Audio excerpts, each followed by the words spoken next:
Boa noite, bem-vindos à Tribuna Soberana de 30 de março, numa semana que tem sido pródiga em assuntos tristes. Já lá vamos, primeiro vamos às notas iniciais. Hilário, boa noite. Boa noite, Jorge, boa noite, Paulo, boa noite quem nos vê e ouve lá em casa. Primeira nota inicial, uma nota positiva, que tem a ver com notícias mais recentes e tem-se falado muito, até mais aí visto muita publicação nas redes sociais e não só, sobre a viabilidade ou não da construção da ligação Águeda-Aveiro, basicamente. Tem-se falado muito sobre isso, se teremos ou não capacidade de a fazer. E o município, através do Presidente da Câmara, vem hoje mesmo reafirmar essa intenção, dando conta que teve uma reunião com a Ministra das Infraestruturas e da Coesão Territorial, com o Secretário de Estado do Planeamento e Desenvolvimento Regional e com a Presidente da CCDR, e que esta reunião e que o Presidente da Câmara de Aveiro visou, efetivamente, a questão da ligação Águeda-Aveiro e à autoestrada. Esta reunião decorreu no passado dia 22 de março, onde o Presidente da Câmara diz: temos segurança na execução total deste importante projeto e obra até meados de 2026, declararam os presidentes dos dois municípios, Jorge Almeida e Ribaus Teves. E dizem mais que, neste momento, o perfil da obra está totalmente definido e os custos totalmente apontados. Dizem mais, diz o Presidente da Câmara de Águeda, que nesta altura vão avançar os editais para as uniões de freguesia de Travassoio, Ós da Ribeira, Trofa, Segadães e Lamas de Voga, para dar início ao processo das expropriações. Ora, a fazer fé nas informações, eu acho que isto são boas notícias. É sinal que o projeto está terminado, praticamente terminado. Sei também que há determinadas áreas do projeto que estão já completamente fechadas. A questão da ponte, que vai ter cerca de 700 metros, já irão iniciar rapidamente estudos geotécnicos para das fundações que levarão estacarias a 70, 80 metros de profundidade. E também sei que o Sr. Presidente da Junta de Travassoa já pediu que fosse feita uma ação pública no próprio município, na própria Junta de Freguesia, no momento da publicação dos editais, para explicar às populações exatamente o que é que vai acontecer e esses editais e como é que se vão processar toda a questão das reservas de terrenos para as expropriações e disto tudo. Portanto, depois de algumas notícias que têm saído levantando algumas questões sobre isto, é bom o Presidente do nosso município e também o Presidente Ribaus Teves, embora o Presidente do nosso município, Jorge Almeida, foi mais perentório, vir garantir a execução deste projeto tão importante para o nosso município, já depois de nós aqui temos até abordado recentemente que o custo do projeto iria subir muito dos 40 milhões, era 40 milhões, penso eu, não é, que estava previsto no PRR. Também sei que essa verba estão a tentar contratualizar esse excesso do custo do projeto, que são os municípios, a Câmara de Águeda e a Câmara de Aveiro, que vão ter que arcar com a diferença do custo do projeto, para que o governo português comparticipe a 85% dessa diferença, porque antes deste processo avançar para o PRR já havia um processo assinado com o governo português em como que se comprometiam a fazer a execução desta obra, processos lá mais atrás, e que estão a agarrar basicamente a isso, e é isso que andam basicamente a negociar. Mas são boas notícias que nós temos e, portanto, eu não queria deixar de realçar esta situação aqui do ponto de vista inicial. A segunda nota tem a ver com uma pequena notícia que a soberania faz e que faz muitas das vezes, mas eu vou realçar este facto, tem a ver com os apoios à área, os apoios municipais à área do desporto. Um excelente trabalho da Soberania do Povo, vem no jornal desta semana, onde a Soberania, numa página, de maneira muito simples, explica os apoios todos que foram dados aos clubes todos da região, nas suas diferentes verbas, e com um excelente gráfico, até inclusivamente a explicar quais são os clubes que mais apoios receberam. Temos o primeiro clube, foi o Activo, que recebe cerca de quase de 90 mil euros, isto tem a ver também, julgo eu, com a prova do motocross, o segundo é o Fermentelos, o terceiro é o Recreio de Águeda e o quarto é o Full Racing, que também terá a ver, obviamente, com a participação da equipa de ciclismo que está assediada em Águeda, a Anicolor, Class Drive, basicamente. E é onde o clube que mais recebe em termos de participação de atletas, porque os apoios têm a ver com infraestruturas, têm a ver com participação de atletas, como o Paulo bem sabe, que já esteve na Câmara nestas funções e conhece bem o programa, o clube que mais recebe em termos de participação de atletas é mesmo o Recreio de Águeda, recebe cerca de 20 mil euros, é aquele que teoricamente terá mais atletas a praticar desporto no nosso município atualmente. Mas fazem uma boa explicação, sem dúvida nenhuma, para que as populações e as pessoas possam, em geral, perceber para onde são canalizados os apoios municipais. Depois as pessoas podem estar de acordo ou podem estar em desacordo, isso já cabe à capacidade de cada um, mas eu acho que são estes tipos de trabalho que valorizam efetivamente a discussão dos problemas e o encontrar de soluções para as questões. É um trabalho minucioso de página inteira que foi elaborado pelo Augusto Semedo. Paulo, boa noite. Boa noite, Jorge. Boa noite, Hilário. Boa noite a todo o auditório da Soberania TV. A minha nota inicial ia um bocado, e aproveitando o que o Hilário disse, relativamente à ligação à Águeda-Aveiro. Porque o Presidente da Câmara de Águeda, o Presidente da Câmara de Aveiro, a CCDRC, a Ministra e o Secretário de Estado virem agora dizer uma obra que tem que estar à ponta em 2026 com a dimensão que tem. Virem dizer, está tudo bem encaminhado. Já temos definido o projeto. E até vamos já começar com as expropriações. Bom, nesta altura do campeonato devem estar a brincar comigo às obras públicas.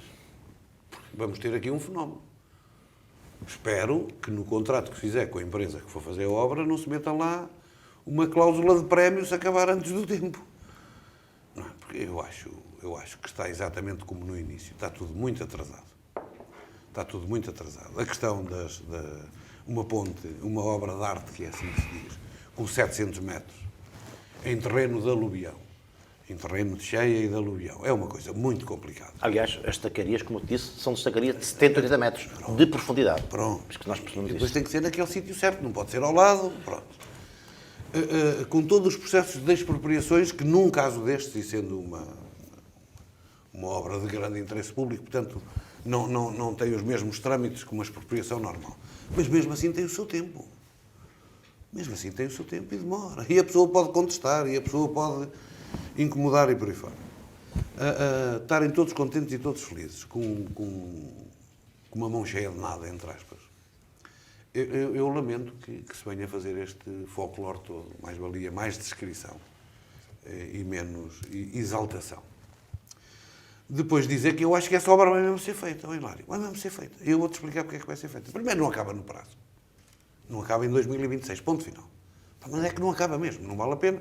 Estamos em 2023 e ainda agora vão começar as expropriações.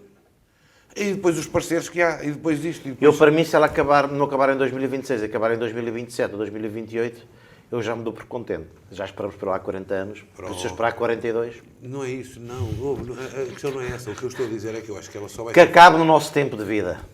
E eu acho que ela vai acabar. Eu só espero é uma coisa, que era isso que eu queria ver. É que acabe. Não, era ver 2 ou 3 pilares ao alto.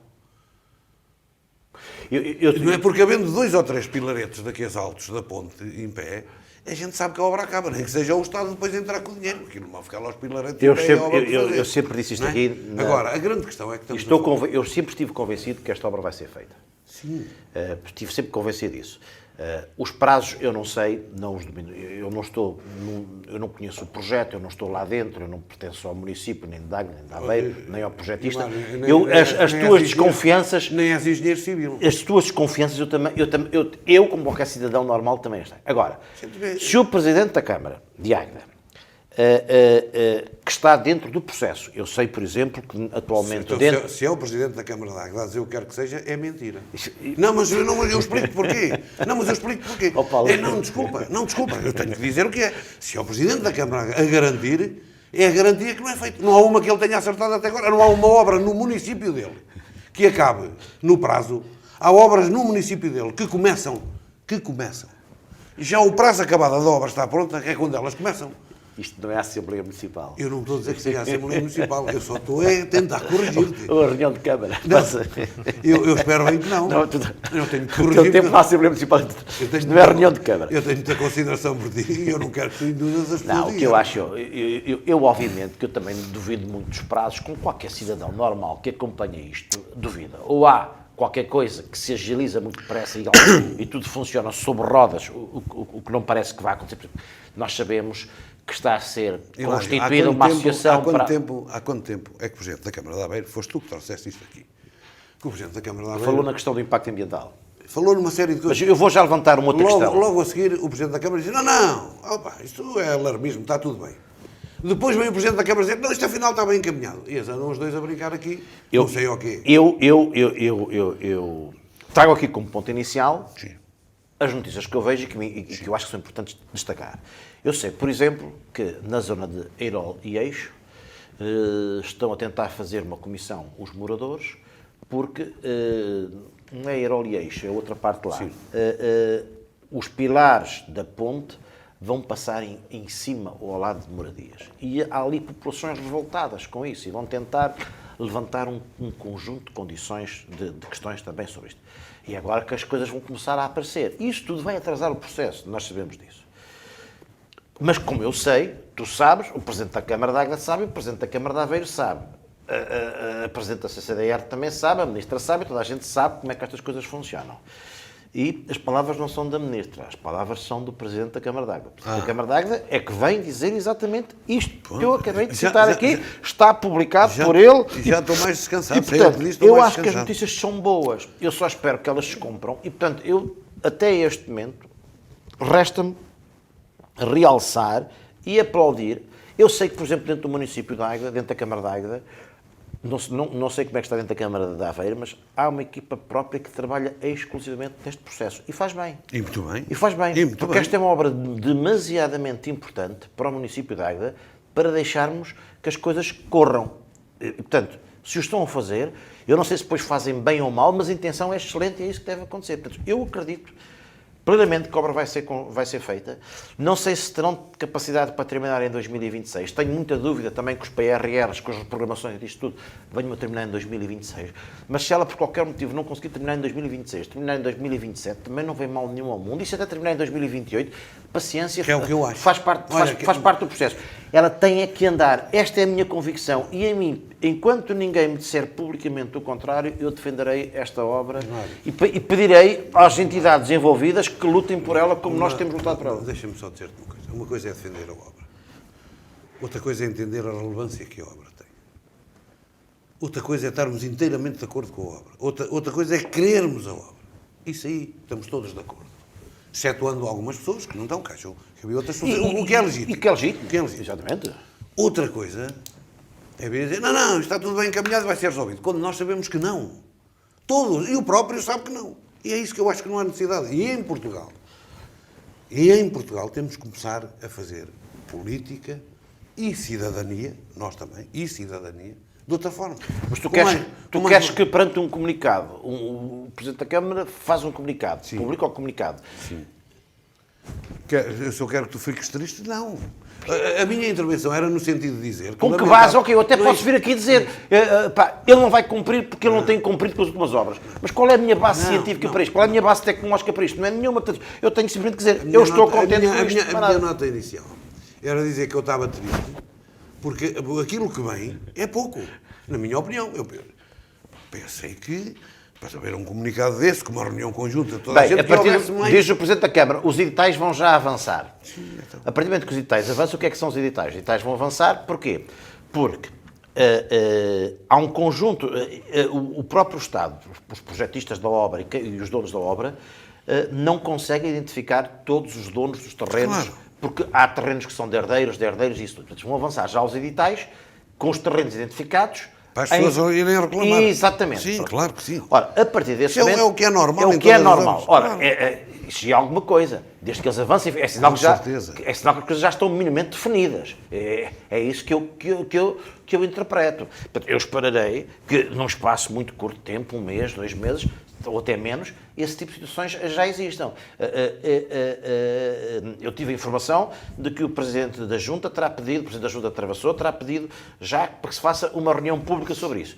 Eu já defendi aqui, eu e tu, que devia haver mais informação pública sobre isto. Mas pronto, isto era uma nota inicial dos dois, que até coincidimos com ela. Vamos aos temas da semana. A advogada agdense Joana Canas Varandas de Paredes faleceu esta semana, vítima de doença oncológica aos 39 anos de idade.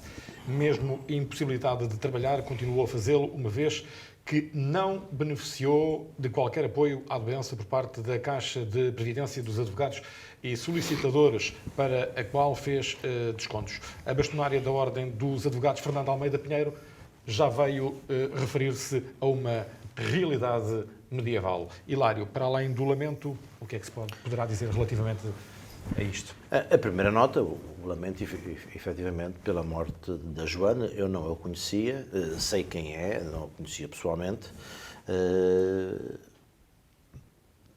mas é uma pessoa que se dedicou também à causa pública, foi candidata, penso eu, no ano do Paulo, em que ele foi candidato à Câmara, portanto em 2017.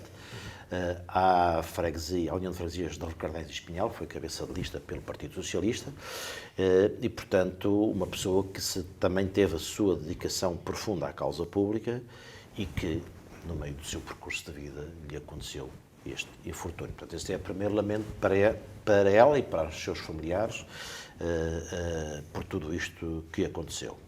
Em segundo, esta questão da Ordem dos Advogados, dos advogados, que a bastonária, e parece-me que muito bem, se refere de forma absolutamente violenta, dizendo mesmo que a realidade que se vive hoje na advocacia portuguesa é uma realidade medieval.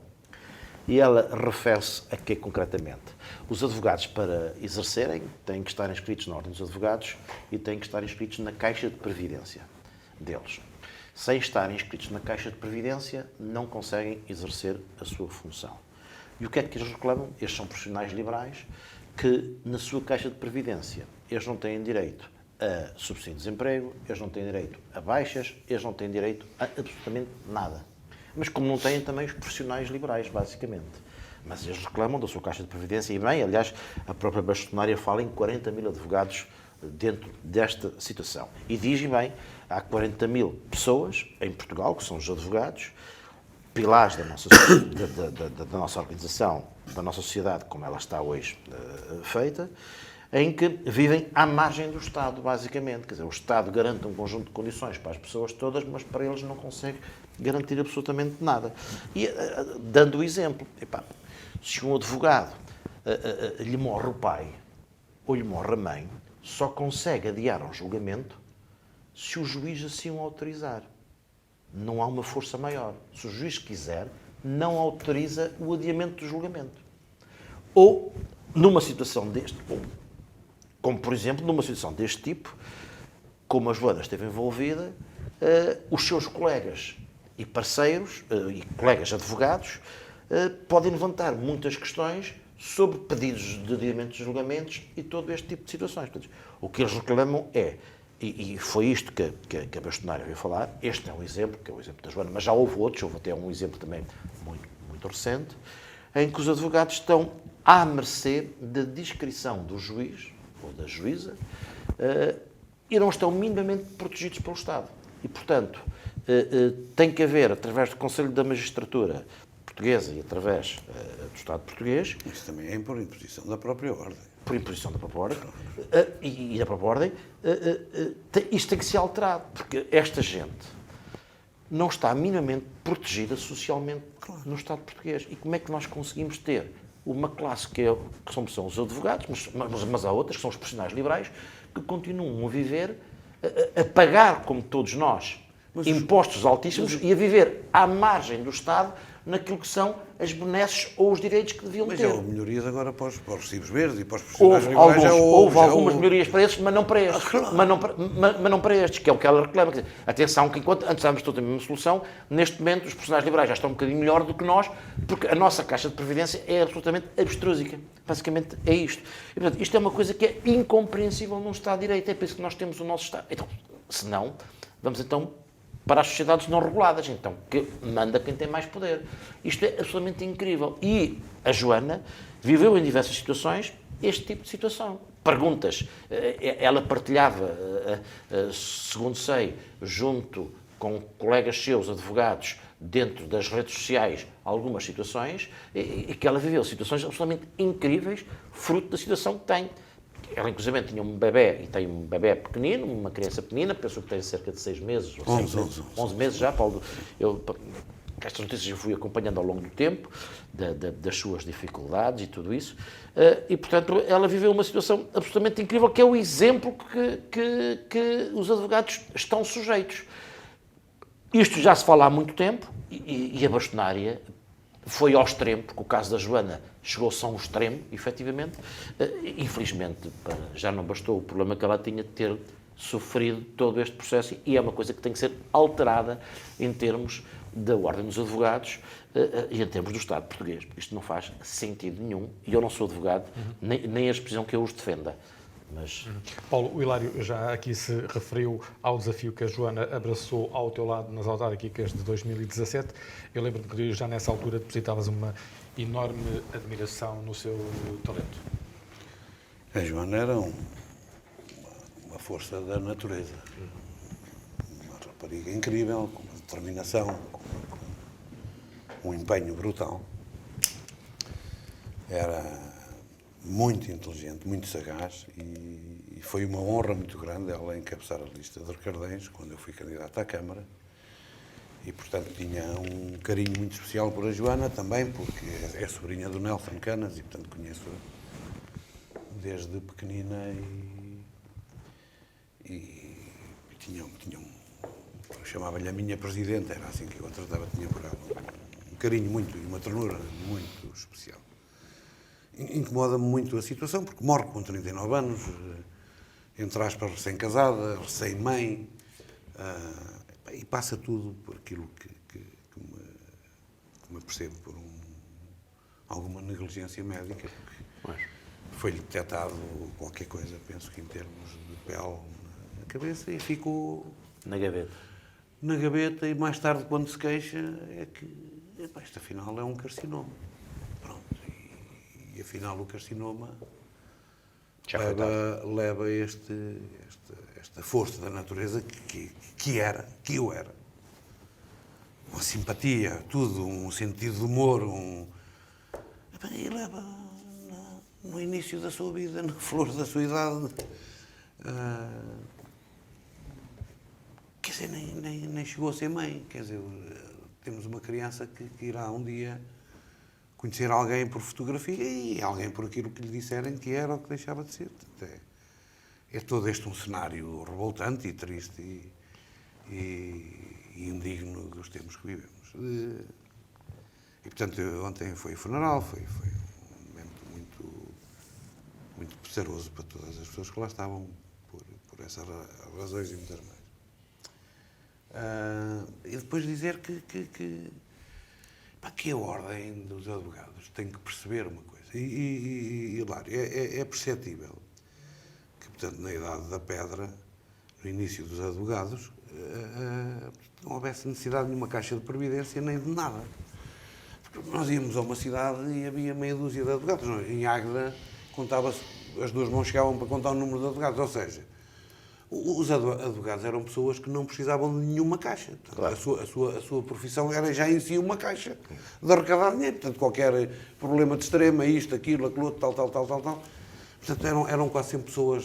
Figuras destacadas. Figuras destacadas e com posse. Com poder. Poder económico e não económico, só. E o poder social. Mas tinham quase sempre também poder económico. E, portanto, a história do descontar ou da Caixa da Previdência era uma coisa de suma menos importância. O problema é que a gente hoje em dia vai a uma cidade e há advogados em todos os cantos de esquina. O que é normal, o que é bom sinal. São 40 mil. O que é bom sinal é sinal que a sociedade evoluiu e que hoje há muito mais gente a estudar. Portanto, o que me parece importante. Ora, nós verificamos que a maioria dos advogados mais novos começam por trabalhar, se têm a sorte de trabalhar num bom gabinete de advogados, lá se vão safando e tal. E depois é difícil. No mundo do trabalho é difícil. Muito ganham, tem que ter um escritório, depois um advogado não pode andar mal parecido na rua. Há uma série de situações da Convenção Social que os obriga a um determinado número de coisas que um cidadão normal não tem. Isso acarreta-lhes dificuldade. Agora, como é que é possível a Ordem não ter a percepção de que uma miúda de 39 anos, que está com um cancro, quer dizer, passa a não ter direito a nada, a rigorosamente nada. Muito provavelmente a Joana tinha uma estrutura familiar interessante e que penso que obviamente podia amparar e por aí fora. Mas se fosse filha e nora de pessoas sem posses, isso era uma desgraça total. Que não é que não tenha sido, mas era uma desgraça total. E como é que é possível um advogado estar numa situação de uma desabilidade pior que quase um indigente, entre aspas? É deixá-lo à mercê de nada. E é tudo muito triste, tudo muito doloroso e, portanto, eu recordo a Joana com grande saudade, recordo o sorriso magnífico da Joana, as suas tiradas cheias de piada, a sua acutilância, a sua energia, a sua determinação e a vontade que eu sabia que ela tinha de fazer um trabalho em prol da sociedade. Era algo que lhe vinha de família. Já o avô tinha sido também um militante socialista e um homem da junta de freguesia e o tio, e portanto ela era uma mais-valia, portanto acho que ficou a perder. É a minha convicção e a minha opinião. Outro caso trágico que marca a semana, um indivíduo de Barroco condenado recentemente a uma pena de 7 anos de cadeia e sobre o qual tinha sido emitido um mandado de detenção, é suspeito de ter morto à facada um homem de 57 anos em Pradela que testemunhou contra o homicida em tribunal. Hilário, qual é a cota-parte de responsabilidade da justiça portuguesa neste caso? É grande. É grande porque este homem, segundo eu li nas notícias, tinha um mandato de detenção. A Justiça não o encontrou, provavelmente para proceder à sua detenção, mas se falarmos com pessoas de Barroco, toda a gente sabe onde é que ele estava em Barroco. Toda a gente o conhecia, toda a gente sabe onde é que ele estava dia a dia, em Barroco. Se formos à população de Barroco, elas identificam exatamente um conjunto de antecedentes, um conjunto de circunstâncias que poderiam levar A desfechos tristes. a desfechos tristes, ou não, mas pelo menos poderiam levar a esse tipo de situação. Isto tem a ver com a nossa justiça. A nossa justiça tem muita falta de meios. Se nós olharmos aqui para as nossas forças de segurança do nosso município, são muito escassas, com muitos poucos meios. Da maneira como está dividido o Estado português, hoje são assim as coisas, o Estado português não olha muito para as questões de segurança, mas as questões de segurança estão outra vez na ordem do dia, quer em termos internacionais, quer em termos nacionais e em termos internos, porque a segurança interna é cada vez mais importante e cada vez mais se vão pondo estas questões de segurança interna. Não exatamente por este caso, mas por outros casos também que vêm a vir. Eu acho que a Justiça tem, obviamente, aqui uma cota muito importante de responsabilidade neste processo, onde um homem foi assassinado por ter sido testemunha de um processo. E onde o advogado de uma das partes também se conseguiu safar, segundo eu ouvi dizer, porque não estaria no escritório, basicamente. E isto também se levanta a questão da segurança das pessoas que exercem o seu lugar na Justiça. Falamos já um bocadinho da Ordem dos Advogados são partes intervenientes na Justiça e até que ponto é que eles estão seguros ou não naquilo que são as suas próprias ações. Não é muito perceptível que uma pessoa, depois de condenada a uma pena deste tipo, que não é nada de pensamento absolutamente diferente, alguém que, com a idade que tem, vai passar quase o resto da sua vida na cadeia, basicamente, que não possa cometer uma loucura deste tipo e permitirem que esta pessoa ande cá fora até para se vingar de quem... Mas se é condenado a 7 anos de cadeia, é em julgamento, até aí não vai logo dentro. Eu não percebo. Ou tem direito Mas a eu ser- não sou advogado, eu não tem direito- conheço... Enquanto não houver trânsito em julgado, Pois, mas tinha um mandato de detenção, eu não consigo mas compreender deve haver isto. uma ferramenta entre a sentença e o trânsito em julgado. Claro, tem que haver... Para vigiar, pelo menos, de perto a pessoa que é condenada, como foi o caso deste senhor, Tem que se assegurar que os- foi punido com 7 anos de cadeia. Tem que se assegurar os direitos destas pessoas, das pessoas que efetivamente são condenadas, mas ainda não transitou em julgado, mas também tem que se assegurar os direitos das pessoas que são testemunhas, dos réus, das outras partes envolvidas em todo este processo, que não são, basicamente. Este é sempre a velha história. Esse homem, a informação que eu tive é que era um fora da lei. Ponto final. Falar assim em português. É a Nós formação. estamos a falar para as pessoas e é isso. Era mesmo um crápula da sociedade. E que a única coisa que fez na vida foi tonterias e asneiras e quesílias, quesilento, violento e problema. E depois, quase sempre estes homens são homens de grande coragem. Não é? E depois eu percebi, matou um homem e tal. E coisa. Mas quando fui a ver, parece que era um homem que era, entre aspas, um triste. Era um homem que toda a gente gostava, era um homem de parcos recursos, um homem que não fazia mal a ninguém. Não é? E, portanto, isto é chamado um dos grandes corajosos homens de coragem que temos, os verdadeiros machos latinos, os cowboys da sociedade moderna, não é? Que foi uma pena lá a gasolina que ele incendiou não o ter incendiado ele. Desculpem a franqueza do que eu estou a dizer. E eu não sou muito uma pessoa das grandes seguranças internas e externas, não. Até porque eu acho que nós vivemos num país onde... Isto tem que ver, Paulo. Não é isso, Hilário. Nós vivemos num país onde O aquilo... mundo está a mudar, Paulo. Isso, E nós dizemos isso Deixa-me- enquanto não nos chega à nossa casa. o meu- Quando chega à o nossa meu- casa ou à nossa família, o meu, a gente pensa da olha, maneira. O meu avô Silvio, que nasceu em 1895, ainda o conheci, dizia, rapaz, isto o mundo está a mudar. Já o meu avô dizia... Sim, isso toda a gente diz, exatamente. Está sempre a mudar. sempre. Não, o que eu estou a dizer é o seguinte. Ainda agora aconteceu uma situação, Jesus e tal, em Lisboa, Certo. com esta situação. Outra pessoa desvairada, claro. Mas o homem, agora hoje percebi a história dele, quer dizer, a mulher morreu incendiada num campo de refugiados, o gajo bem refugiado, tem 3 filhos, tal, e andava desencolatrado da cabeça, andava perdido, portanto, com problemas mentais graves. Hilário, a ideia que eu tenho, é que nós temos de ter uma maior consciência social. E nos países onde se vive melhor, melhor, não é os países onde se vive melhor, acontece uma coisa desagradável. Há um número exagerado de suicídios e não de homicídios. Se vai aos países nórdicos, é muito mais o número de homicídios, de pessoas que se suicidam. É pá, se calhar porque têm tudo, se calhar porque não lhes falta nada. E o número de crimes é muito menor. E o número de crimes é muito Ou menor. tem sido até aqui muito menor. Há pouco tempo na Noruega houve um desvairado qualquer que limpou para lá 40 anos. Mas isso é um bocado que acontece no nosso país. Nós somos um bocado brando. É capaz de sermos um país muito bom em bufatada no café e na tasca. Não é? 3 murros para aqui, 4 biqueiros para ali e tal, e umas bufatadas. Porque não somos um país muito sanguinário e muito violento. Não.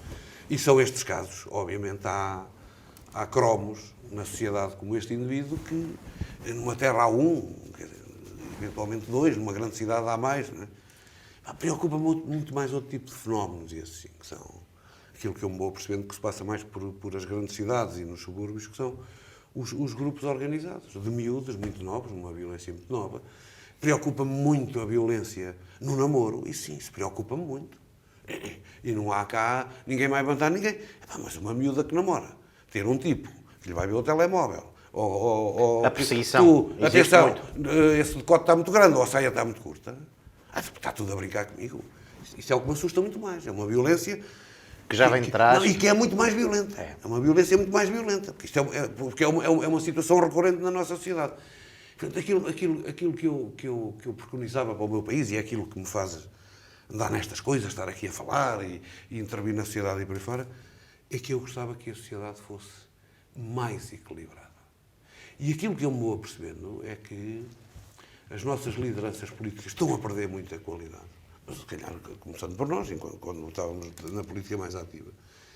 E começa a baixar o nível das coisas. E isto começa a ser muito uma dicotomia, os que são contra, e se tu és contra mim, portanto, começou-se a perder alguma racionalidade no campo político. E o que eu queria é que nós encontrássemos... Não é aqui, é global. Sim, global. Não, global. Tu vês os líderes mundiais... Jesus. Pois claro. Então, a gente já desceu o nível do ator, já estamos no nível do palhaço. Exatamente. Cheinho deles. E o que eu estava a dizer é que o que nós precisávamos no nosso país, de facto, no nosso país, na nossa cidade, era uma sociedade mais equilibrada, mais nórdica, onde nós fôssemos mais socialmente responsáveis, fôssemos socialmente mais interventivos. E que solicitássemos e exigíssemos que não houvesse estas desigualdades todas. Eu hoje, no outro dia, fui à Caixa Geral de Apresentações, porque eu desconto para a Caixa Geral de Apresentações para ver as reformas. Eu fiquei escandalizado com as reformas, por exemplo, dos juízes. São valores perfeitamente absurdos, comparativamente a tudo o resto. Até aí a justiça não anda. E estas coisas é que não pode ser. Não pode haver um juiz qualquer a ganhar 7.000 euros por mês e um tipo normal ganhar... 700. Ninguém ganha os 400 euros, como dizem. Tal. Muitos ganham 400 euros porque não descontaram. Mas ganham 800. 800. O juiz é importante. Isto não é de... Quando um país não tem justiça, está desgraçado. Mas quando um país não tem saúde, também está desgraçado. Então vamos pagar 7.000 euros aos médicos. Mas quando um país não tem educação, está desgraçado. Vamos pagar 7.000 euros. O problema é que o juiz, que um dia quer vir cá abaixo depositar o caixote de lixo, e quando o lixo tiver uma pilha de lixo à porta, ele vai se lembrar do tipo dos 800 euros. É? E, portanto, aquilo que eu acho que há aqui é um desequilíbrio muito grande. Nós estamos a entrar num processo de desequilíbrio. Estou muito preocupado com esta situação. Olha lá, quem vai às compras sou eu. A minha mulher é democrática, ela manda e eu cumpro. Ela manda-me ao hipermercado e eu vou. Leva a lista e tal, um bom aluno e vou. Estás a ver? Se tivesses feito o mesmo com o Gil, ainda hoje estavas na Câmara. Desculpa lá, esta brincadeira. Ao hipermercado, os preços são uma loucura. Os preços são uma loucura. Aumentou tudo uma coisa absurda. Não me venham aqui com a história. Isto é a guerra da rentabilidade. Não. Isto é a guerra da Ucrânia, é o Covid. Estamos que é que o Covid fez à cebola? Irritou-a? Passou-lhe alguma febre? Chorou menos. Chorou menos. E andamos aqui todos a brincar. Agora vem esta história do IVA zero. E o que aconteceu em Espanha é que o IVA zero e quem mete o IVA ao bolso são sempre os mesmos. Não só metem os 50% de lucros líquidos que têm, ainda metem mais isso. E andamos aqui todos a brincar. E eu queria que a sociedade fosse mais equitativa. Ninguém... todos querem isso. Isso é como a história do teu avô.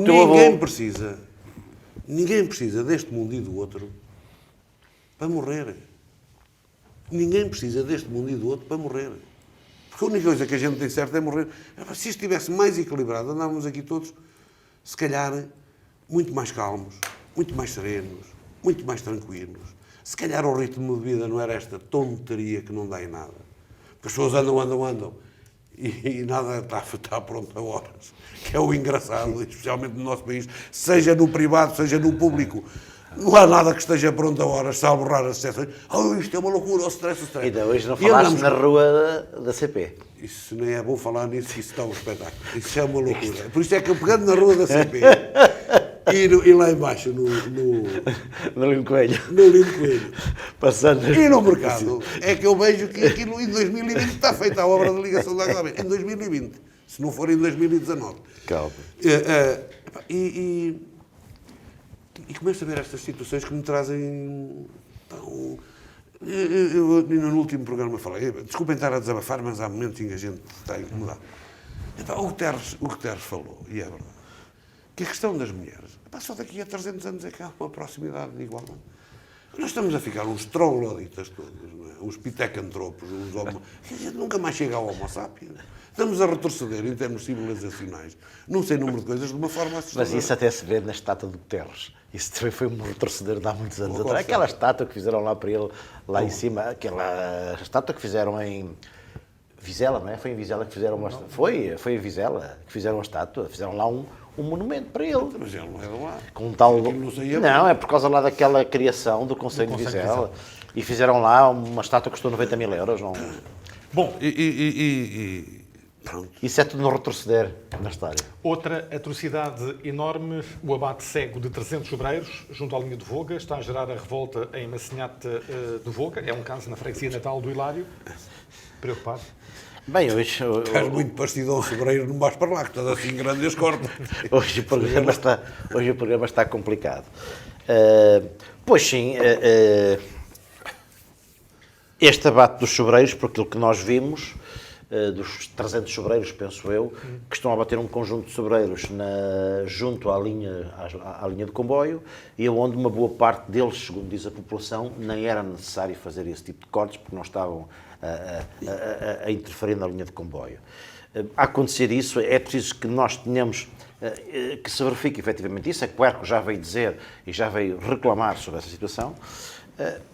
A acontecer isso é mais uma coisa inexplicável numa espécie protegida, porque o sobreiro é uma espécie protegida e que não faz o mínimo de sentido. Mas eu sobre isso gostaria de fazer também uma nota sobre os comboios, porque recentemente apareceram outra vez notícias, hoje estamos a falar dos tempos medievais, que regressam aos tempos medievais em que o comboio a vapor passava e deixava incêndios na sua passagem. E foi por isso que acabou, na altura, o caminho de ferro, há muitos anos atrás, em Portugal e em Águeda essencialmente, por causa dos incêndios que ele provocava. E agora, anteontem, penso eu, Sim, foi esta semana, tivemos outra vez notícias de incêndios provocados eventualmente pela passagem de comboio. Pelo menos há várias... Qual comboio? O que passou ali na zona... Mas o histórico? Sim, o histórico. Que terá feito uma viagem, que terá... e que diz que eu vejo algumas notícias de populares a reclamarem essa situação. Populares que andaram a apagar os focos, a agradecer publicamente às pessoas, aos bombeiros de Águeda, aos bombeiros da Algaria de Aveiro, e a pedirem que a CP e as entidades analisem bem se estes fogos foram ou não provocados por este tipo de trajetos. E, portanto, é também uma nota muito importante, porque nós todos defendemos linhas de caminho de ferro e devem ser cada vez mais modernas, e quanto a isso tudo bem, defendemos os comboios históricos, isso tudo bem, desde que haja o mínimo de segurança. E é importante que em Águeda se faça esta reavaliação, ou se isto está a correr muito também nas redes sociais nos últimos dias, há populares a dar entrevistas sobre isto, para percebermos o que é que existe efetivamente também a este nível. Portanto, o Jorge traz a questão dos sobreiros. Os sobreiros não há nada a dizer. Eu acho que, a haver este tipo de abate, e se o abate não está autorizado, e se é um abate, se está, obviamente, em cima da linha de caminho... Está autorizado. Eu Por não- ICNF. Pelo menos é o que é dito na notícia. Ah, é? Pronto, eu percebi que não estaria... Isso é um absurdo. Que não estaria... O absurdo eu não é percebi o abate. que as estruturas de Portugal estavam a fazer o abate, mas que este ainda não estaria autorizado. Afinal, está autorizado. Sim, sim. Segundo o Quercus, sim. Pronto, então se está autorizado pelo ICNF, tem que se perceber porquê. E relativamente ao Voguinha, há de facto relatos, foi na segunda-feira à tarde, Exato. há de facto relatos de que os focos de incêndio que se foram gerando em território de Águeda teriam sido causados pela passagem dele, do Voguinha, do antigo Voguinha. Vamos aos Quercus. Eu sou contra o fundamentalismo. Sou mesmo contra. Acho que os movimentos verdes, às vezes tornam-se fundamentalistas demais. Agora, o que eu não compreendo é como é que o ICNF, como é que o Estado português permite que se abatam a troco de nada. Venham lá com a conversa. É preciso saber se estavam ou não a interromper, não é? Hilário, serão as bolotas que caem e que pode Eu não sei. fazer o comboio derrapar? Isso eu não sei. Por amor de Deus. É preciso que a gente conheça. Eu não conheço bem o processo. Os sei as vias sobreiros judiciais. já lá estavam há muito tempo, porque têm alguma dimensão, estão lá há muito tempo, e não são os sobreiros que criam qualquer tipo de problema. O que não se pode abater é 200 ou 300... Hilário, dissessem assim, havia uns sobreiros que estavam muito em cima da linha, e portanto numa margem de 10 metros tem que se cortar as árvores todas, sejam sobreiros ou não. É isso que eu eu estou a ver. calo-me e digo, epá, não será bem assim, mas ok. Agora o que é curioso é que o mesmo Estado devia perguntar porque é que o comboio anda a pegar fogo aí.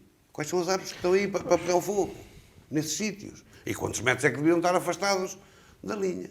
Aliás, os proprietários dos sobreiros, pelos vistos, aquilo que eu também li, é que nem sequer foram avisados destes cortes antepadamente, quer dizer, que é outra situação. Um cidadão tem um sobreiro num sítio qualquer. Se o cortar e for denunciado, Isto é um problema. é uma desgraça. É uma desgraça. E é aqui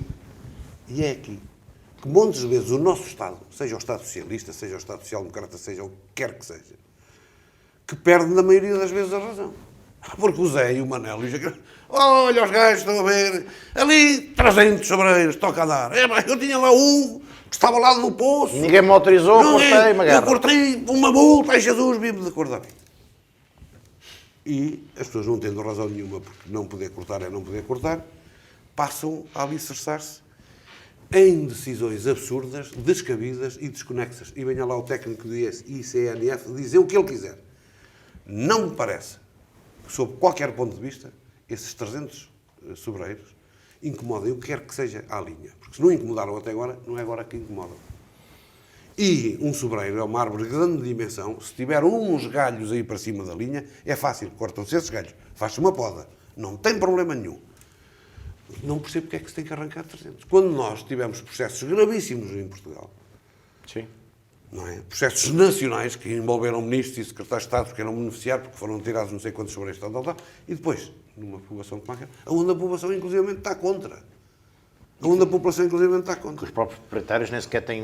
O que eu conhecimento achava sobre isso. interessante era o ICNF ter essa determinação toda.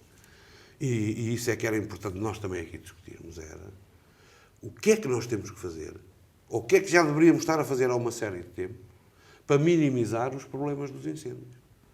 E aí sim eu acho que devia de haver uma série de terrenos ao longo da nossa serra que deviam ser adquiridos por o Estado, pode ser a Câmara, pode ser o ICNF, ser quem quer que seja, sítios estratégicos onde toda a gente sabe que se o fogo passar daquele ponto, se passar daquele determinado ponto num valeiro, ou num alto, ou num cume, ou num planalto, se passa para a esquerda ou se passa para a direita, que nunca mais se segura esse fogo. Isso é que eu não entendo que o ICNF e as autoridades, começar na nossa Câmara, que a dada altura teve no orçamento da Câmara 200 mil euros para adquirir terrenos desses e para plantar lá espécies autóctones que ardem de uma forma muito mais difícil e de combustão muito mais difícil. Isso é que eu não percebo. E, portanto, como é que num território se permitem estas coisas? Epá, não entendo também porque é que e nós temos uma série de áreas de baldios numa série de freguesias. Muitos já foram desaparecidos por artes marciais e outras artes que tais. Mas porque é que os baldios não são, todos eles, replantados com espécies autóctones, de outro tipo de árvores, com carvalhos, com freixos, com sobreiros, com azinheiras, até para dar um exemplo que uma floresta pode ser sustentável e pode dar sustento e pode ter outra validade que não seja só o eucalipto, sendo que o eucalipto não se pode erradicar de maneira nenhuma, porque é uma grande fonte de riqueza. Agora, o Estado tem que dar esses exemplos. E mais uma vez, lá estão os terrenos, ao abandono e tal. Quer dizer, o mesmo ICNF, que não faz nada nesses terrenos baldios, é o mesmo ICNF que permite à ACP de cometer um grave atentado ecológico, na minha opinião. Porque tirar 300 sobreiros numa zona em que só há eucalipto, é um atentado ambiental assustador. Alguns Portanto, não dos sobreiros que são centenários, segundo com certeza que são. indicações dadas pela população. Vamos às notas finais, começando pelo Hilário. A minha nota final tem a ver com a ACOAG e a Associação Empresarial de Águeda. Ontem terá havido uma Assembleia Geral da Associação Comercial de Águeda para que se mandatasse a direção da Associação Comercial de Águeda no sentido de elaborar um projeto de fusão com a Associação Empresarial de Águeda, tendo em vista a união destas duas associações. A Águeda tem vivido, nos últimos tempos, algum rebuliço ao nível das suas instituições. Interessante que o que são instituições públicas nós queremos desagregar, tivemos agora as desagregações das uniões de freguesia, o que são instituições que não vivem só de dinheiros públicos, aí as dificuldades são maiores e as pessoas obviamente querem agregar no sentido de partilha de recursos e de soluções disto tudo. E é uma situação interessante que a Águeda tem que começar a pensar nas suas próprias instituições, porque no município de Águeda deve olhar para as suas próprias instituições porque são a riqueza da sociedade aguedense e esta riqueza pode correr o risco de se começar a perder, porque nós fomos sempre muito vivos, tivemos sempre uma grande vivência institucional e acho que nos últimos tempos essa vivência tem vindo a reduzir, fruto das dificuldades que passam estas instituições. E do aumento exponencial do número de associações que vão aparecer e reaparecer. Que vão aparecer. E associações, temos que dizer isso. Sem dúvida. E associações da mesma área. Da mesma área. Se combatem umas às outras. Nós em Águeda temos a Abimota, que é uma associação nacional, temos a AIA, temos a ACLAR. Eu não estou com isto a dizer que estou contra ou a favor. Com certeza. Não é isso? Eu acho muito bem, se quiserem unir, eu acho que sim, mantendo, tem que se garantir efetivamente a identidade de cada uma e aquilo que levou à criação de cada uma, porque são espaços diferentes. A associação comercial é muito mais ligada aos microempresários que à própria associação empresarial. É preciso que a gente entenda isto. Não sei que tipo de projeto de fusão é que vai ser feito ou negociado. Agora, nós, aguedenses, temos de estar atentos a isto, sob pena de estarmos a contribuir para perder alguma da nossa riqueza institucional que nós temos em Águeda. Se nós olharmos, nos últimos anos, fusões de clubes, eu estou-me a lembrar do Águeda Handball Clube que se fundiu com o Ginásio Clube da Águeda, por exemplo. E não te lembras de mais nada. Hã? E não te lembras de mais nada. Pronto. Exatamente. E, portanto, é uma nota, é um alerta que esta fusão parece-me que tem passos para andar e parece-me que há vontade dos seus dirigentes e, se calhar, dos seus associados para que isso aconteça. E a partir do momento em que há, acho muito bem que a façam, mas que a façam garantindo a identidade destas duas instituições, que são duas instituições de relevo no panorama local e que uma não absorva a outra, basicamente, que não seja este o projeto. Paulo, nota final antes do merecido período de férias. Dizer que fico feliz que Tu vais de férias, Jorge? Sou eu tenho direito. Mas vou no mês dos pobres, olha. Saiu uma Páscoa à semana, não foi à segunda-feira. Não, estava eu a dizer, fico muito feliz que isso possa acontecer. Aliás, se calhar já deveria ter acontecido há muito tempo. Penso que a associação, a AIA, não é? A Associação Empresarial da Águeda, a Associação Industrial da Águeda, a AIA. Não, isso era antes, agora sim, é a AIA. Sim, eu sei. Foi perdendo alguma dimensão, porque era mais ouvida, era mais tida lá em linha de conta. E a ACOAG também. E nunca percebi muito bem, acho que isto tem a ver com o poder político. O poder político também não tem sabido gerir isso muito bem. Eu acho que o nosso poder político não dá o devido valor às instituições que tem. Não, e o amém, as instituições que dizem amém. Isso foi o que o presidente da Associação Empresarial de Águeda disse na entrevista que nos concedeu. Com o qual eu concordo inteiramente. Quando alguém acha que a identidade da Águeda são chapéus de chuva feitos na China e não entende que a essência da Águeda é a sua indústria, e a sua indústria tem duas vertentes, são os seus empresários e os trabalhadores, é de todo lado menos da Águeda. A indústria da Águeda é de 1870 ou 80, ou 1890, é por aí. Tu nem pareces um socialista a falar. Não, sabes que o socialista, há dois tipos de socialistas. Não digas isso, não vale a pena, vais-me dar essa lição agora, não é preciso. Há um socialista da União Soviética, no qual eu não me incluo, e há os outros, que são aqueles que são verdadeiramente sociais-democratas, porque eu pertenço à Federação Europeia dos Partidos Socialistas e Sociais-Democratas, não é?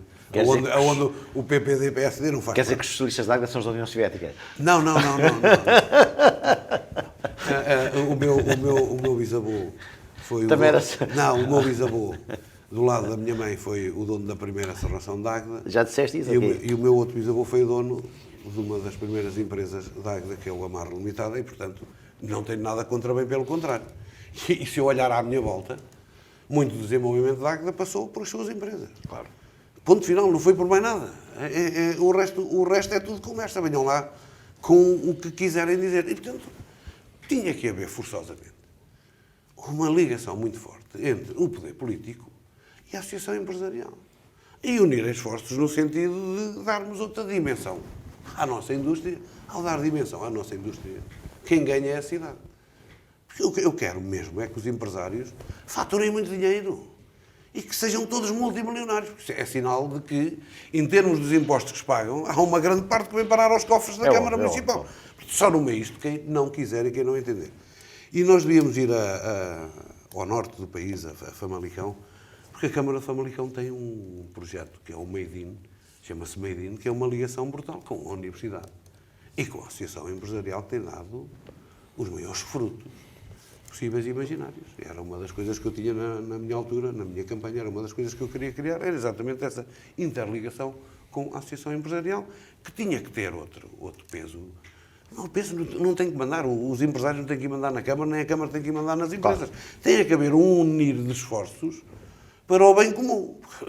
O bem comum é a Águeda e o bem comum é a saúde económica das empresas. E isso poderia fazer que, inclusive nessa ligação, e aí teria que haver inteligência do poder político, de tentar influenciar os nossos empresários, é que, conforme fossem aumentando as suas faturações, que fossem também melhorando os salários dos seus empresários. Temos salários muito baixos, temos que dizer isso.